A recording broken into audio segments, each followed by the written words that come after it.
Oh, my camera's over here. Hey, Mark. So yeah, that's good that you added another frame. If it popped, you definitely want to smooth that out, that spacing and timing out. So that looks great. Really nice roll.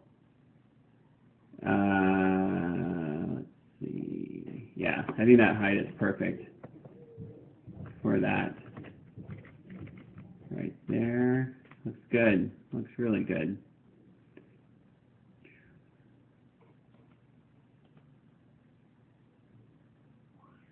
Great job. I don't know if you can hear that. My son's playing upstairs. So, hopefully it's not too distracting for the critique. But, yeah, great job. Okay, so let's see your devastation pose first. And nice. Good stuff.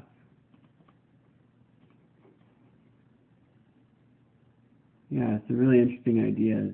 I like what you're doing here, exploring these ideas. Let's look at your stew pose here. Good stuff. Cool. Okay. The Dear John letter version.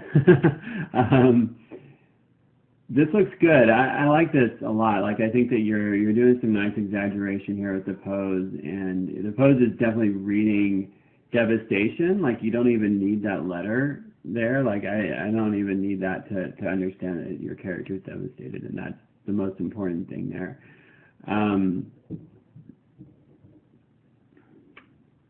The line is good and strong.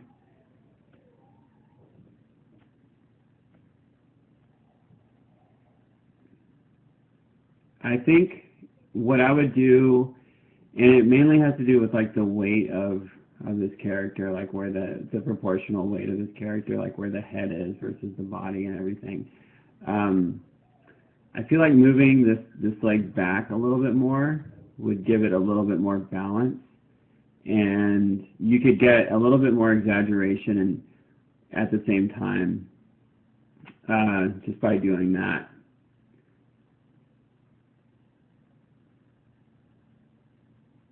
I'm also wondering, like, maybe if we brought this leg in a little bit, like that kind of takes the line in a little bit more subtle direction, but it keeps the balance, which I like. So it's just like fine-tuning the leg. That's all I'm really seeing here. It's just like getting that to, I mean, otherwise, like the line that you're getting is so strong. It looks really good. And most importantly, like you captured that emotion really well. The next thing I would say is that get this arm. Hopefully this is the IK arm. If it is, I think this is the IK arm. It's the right arm. It should be really easy to do this. Just press it into the geometry, this box geometry a little bit, and have that be more pressed against it. And the reason why I say that is just because it'll give it more of a tactile feel. Like right now, it looks like you're trying to avoid it a little bit, and that gives like a less of an impression of that weight pressing down. If you actually just go ahead and just push that geometry through, it'll look a lot better. It'll just have like more of that feeling of like weight to it. But otherwise, I mean, everything is looking really good in this one. Yeah, great job on that pose. I really like that. Okay, so here comes the pendulum. Nice. And off it goes. Cool. Okay, that looks great coming in. I think that timing is looking pretty good.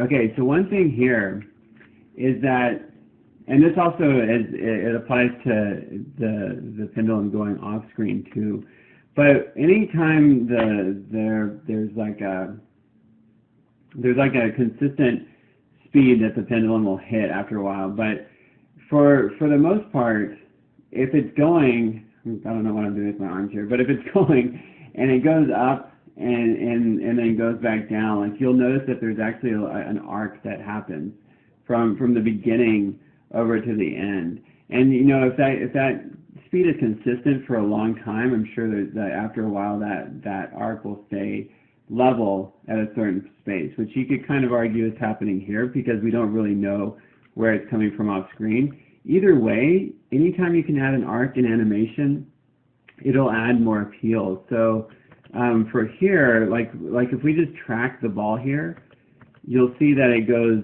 over and then down, where it'd be a lot cleaner if we could have it maybe starting coming up and then going down into that arc. So it's basically something like that as it goes through. And then also just one little thing is like watch out when one part of the especially the bottom part gets ahead and you get kind of like this lightning bolt thing going on here, because that means that timing is getting a little bit off-centered a little bit, and it's something you can avoid and by doing this. Like let's look at here, this is where like this would be relatively straight, and then straight, and then this would start to cross over a little bit this way as it goes up. See, like right now it's like you have the bottom one trailing, but the middle one leading, and it's offset too much, so it doesn't look like it's actually caught up with that. Like the timing is getting a little bit offset there, if that makes sense. So if it goes up and then, yeah, it drags back here, yeah, I'd say you can add even just like a little bit more drag to that bottom one, and then that looks pretty good as it goes through and settles. And it settles really nice because it doesn't go on too long, and it's not too short. It's like the perfect amount of settle. Okay, and then basically my first note, it leads to the second note here, is that it looks too straight as it goes off screen. Like we would want to, especially with this one, let's see, you have that wind up here, that anticipation. And even this with this anticipation, I would give this a little bit more drag here. Do it something like that. And then maybe that to that overlaps a little bit more, and then maybe even goes a bit higher before it goes down a little bit. So you're getting a nice clean arc in there, and it starts to maybe go down just like a little bit. But with that move, getting that arc will be a really nice touch to polishing that animation. That's something that we see in really clean animation. There are actual, in any movement, any natural movement there, we see those arcs. And the problem with the computer is that it's really easy to make things very straight and linear, and that's what we have to try to always fight that and get. And there are times when linear motions really work, but even those, like you want to find those little bits of arcs and like anticipations with arcs and everything, and that applies to broader categories of character animation. But the sooner you start putting all those little arcs, even the tiniest ones, will add more appeal to the motion. But otherwise, yeah, it's looking really good. You kept it simple, which I think is a really nice thing that you know, just learning the basics here will be better for you later. And that's it. Otherwise, looks great. Okay, that's it, Mark. Let me know if you have any questions. Thanks.